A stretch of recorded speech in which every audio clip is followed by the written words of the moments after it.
Tu as du mal avec la conjugaison des verbes en portugais, donc tu es dans le bon endroit. Aujourd'hui, je vais vous apprendre à conjuguer la quasi-totalité des verbes en portugais, qui sont des verbes réguliers. Donc, c'est parti.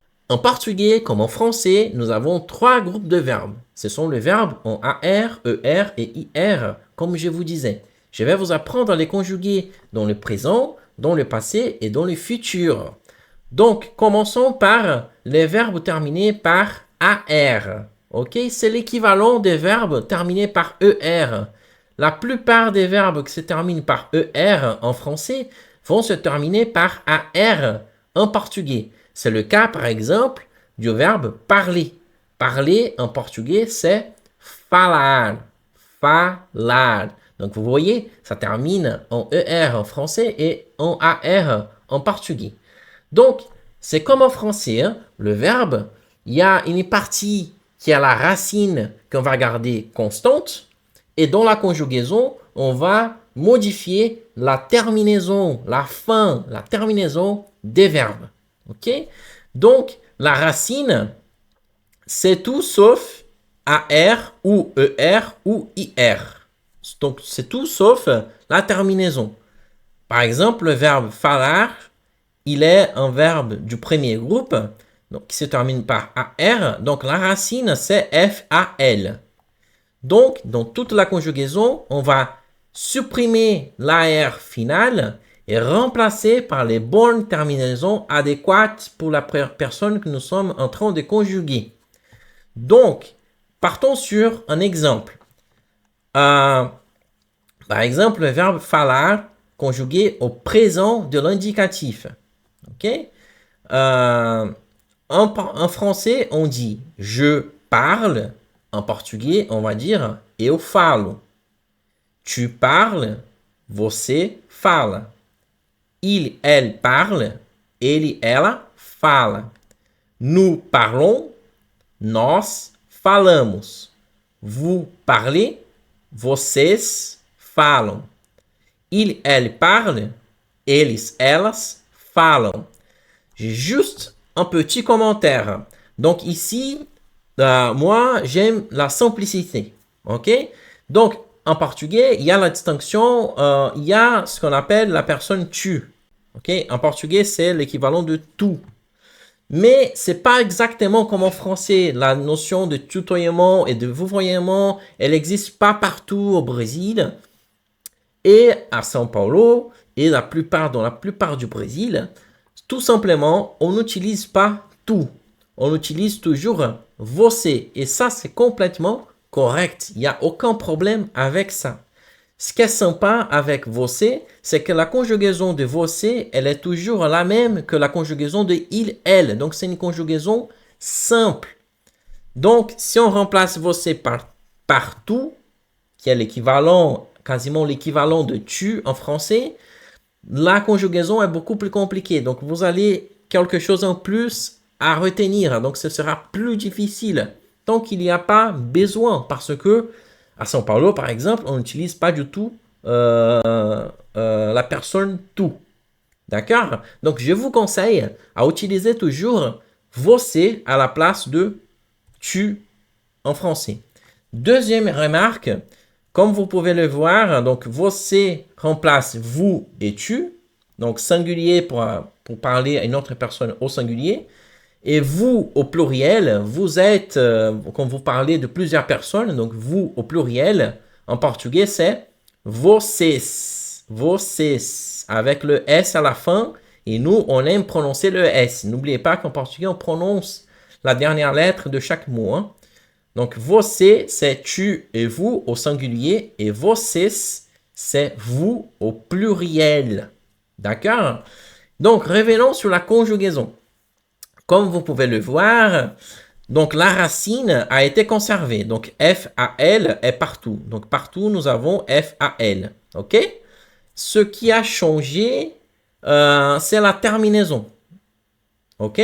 Donc, la terminaison a changé. Donc, nous avons utilisé les terminaisons suivantes. OAA, amos, OAA, amos, Donc, ça fait Eu falo, você fala, ele, ela fala, nós falamos, vocês falam, eles, elas falam. Par exemple, je parle portugais avec mes amis. Eu falo português com meus amigos. Eu falo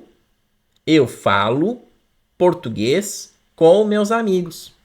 Voilà, c'est pas compliqué. Il faut juste garder en tête les terminaisons.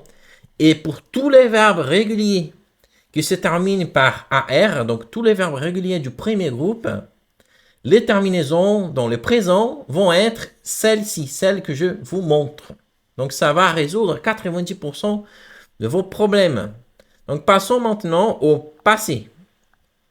Alors, si on passe au passé, voilà, vous avez compris le principe. Il faut tout simplement changer la terminaison. Donc, c'est ce que nous allons faire ici encore une fois. Donc, vous avez compris déjà que eu, c'est je, você, c'est tu ou vous, etc. Donc, je ne vais pas répéter tout ça. Donc, on va juste voir la conjugaison. Donc, au passé, j'ai parlé, eu falei. Tu as parlé, você falou. Il, elle a parlé, ele, ela falou. Nous avons parlé, nós falamos. Vous avez parlé, vocês falaram. Ils, elles ont parlé, eles, elas falaram. Ok? Très simple. Donc, je répète une dernière fois. Eu falei. Répétez avec moi. Você falou. Ele, ela falou. Nós falamos. Vocês falaram. Eles, elas falaram. Très bien, c'est ça. Donc, il faut garder en tête ces terminaisons-là. EI, OU, OU, amos, aram. Ok? C'est ça qu'il faut garder en tête. Est-ce qu'il y a une manière plus simple? Non, malheureusement non. Il faut connaître les terminaisons. Ok? Donc, voyons un exemple. J'ai parlé hier. J'ai parlé avec ma mère. Ontem, eu falei com minha mãe. Ontem, eu falei com minha mãe. En portugais, on dit plutôt com a minha mãe. Ontem, eu falei com a minha mãe. Ok? Très bien. Donc maintenant, voyons le futur. Donc je vais vous apprendre le futur proche. En français, on a deux types de futur. Le futur proche et le futur simple. Donc par exemple, on peut dire je vais parler, ou on peut dire je parlerai. Ok, les deux sont dans le futur. L'un c'est le futur proche et l'autre, je parlerai, c'est le futur simple. Donc je vais vous apprendre le futur proche. Pourquoi? Parce qu'au Brésil, rarement on utilise à l'oral le futur simple. On utilise quasiment toujours le futur proche, même pour des actions qui ne sont pas proches. Pourquoi ça? Parce que c'est beaucoup plus simple. Il n'y a pas de terminaison à garder en tête. Ok?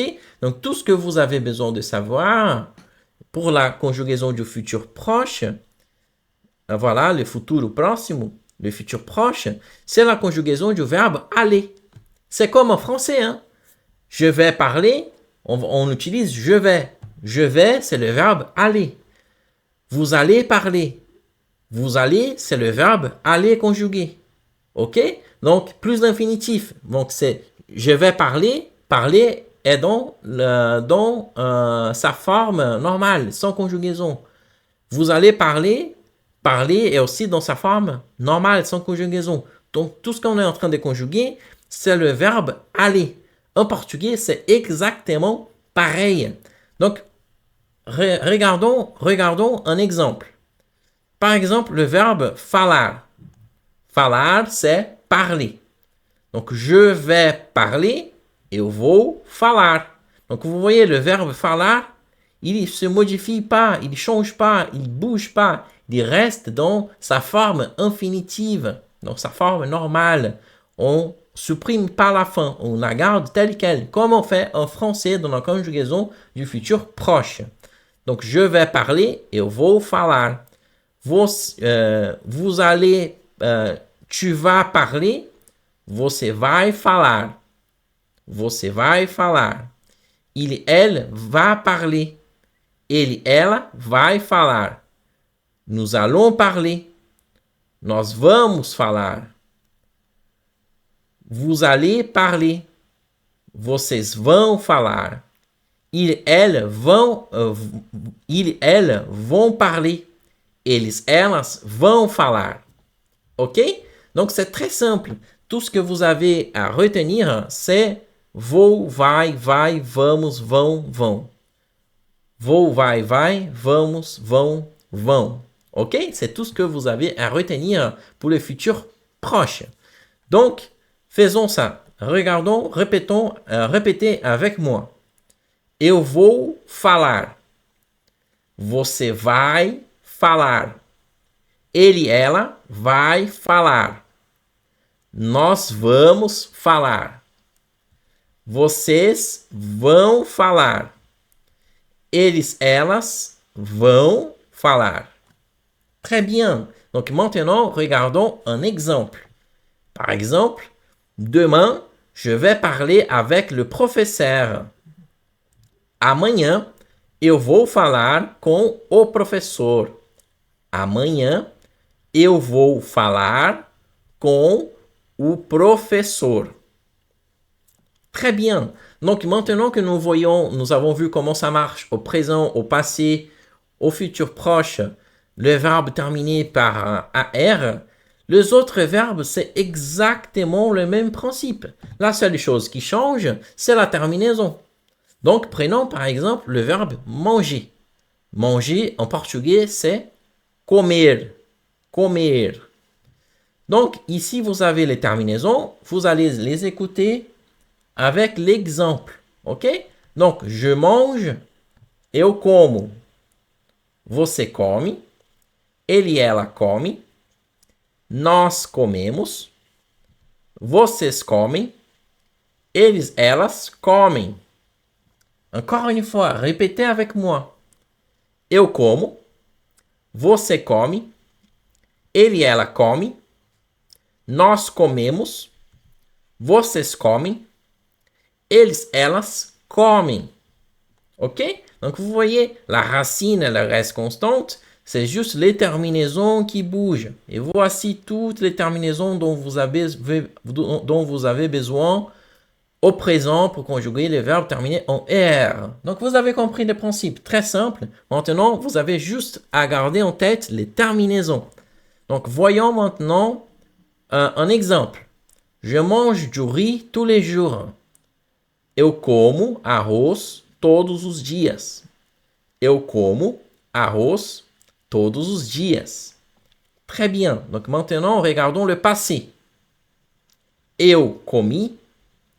Você comeu. Ele, ela comeu. Nós comemos. Vocês comeram. Eles, elas comeram. Eu comi. Você comeu. Ele, ela comeu. Nós comemos. Vocês comeram. Eles, elas comeram. Très bien. Donc maintenant, regardons un exemple. Hier, j'ai mangé de la feijoada. Feijoada, c'est un plat traditionnel brésilien. C'est des haricots rouges avec de la viande ou des saucisses, etc. Donc, hier, j'ai mangé de la feijoada. Ontem, eu comi feijoada. Ontem, eu comi feijoada. Très bien. Avançons. Le futur proche. Bon, le futur proche, c'est exactement la même chose comme le premier groupe. Donc, tout ce que vous aviez à retenir, c'est cette partie-là. Eu vou, você vai, ele, ela vai, nós vamos. C'est la conjugaison du verbe aller, hein?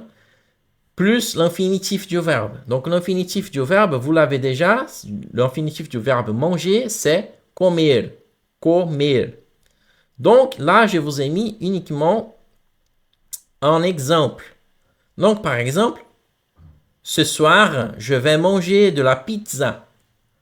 Hoje à noite, eu vou comer pizza. Hoje à noite, eu vou comer pizza. Ok? Donc, Je vais manger de la pizza. Eu vou comer pizza. Ça aurait été nous allons manger de la pizza. Ça aurait été nós vamos comer pizza. Nós vamos, ça vient d'où? Ça vient de là. Nós vamos, plus infinitif. Donc, nós vamos comer. Nous allons manger. OK? Très simple. Vous avez compris. Donc, ça, c'est le futur proche. Et maintenant, nous arrivons au troisième groupe, qui sont les verbes qui se terminent par IR. Donc, prenons l'exemple du verbe ouvrir, ouvrir. Ouvrir, en portugais, c'est abrir.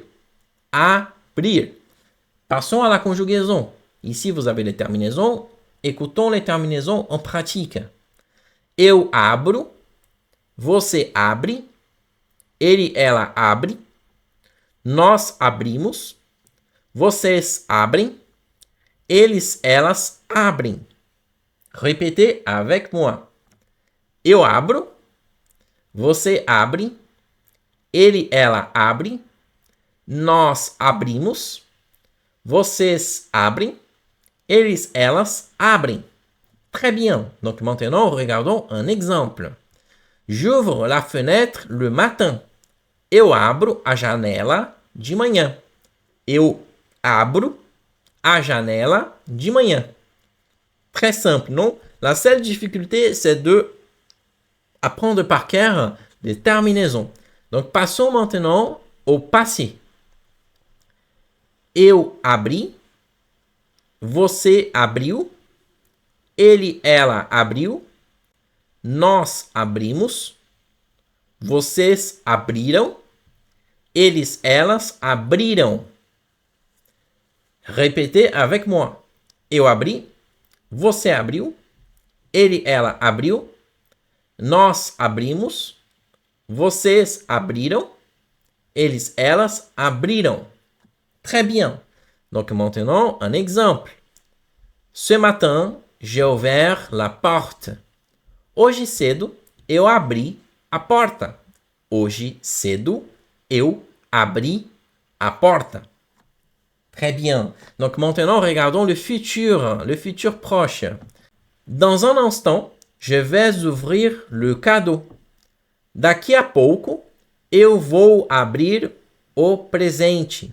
Donc, je vais ouvrir, c'est eu vou abrir. OK?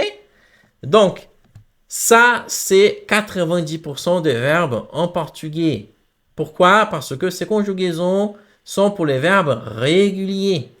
Certains verbes sont irréguliers, comme le verbe être, qui sont ser et estar, dont je vous ai déjà fait une vidéo dans cette même chaîne, et le verbe ter, par exemple, qui est le verbe avoir, que nous avons vu là, nous avons vu le verbe avoir ici. Eu vou, você vai, ele, ela vai, ça c'est le verbe avoir. Je vais, você tu vas, il, elle va, etc.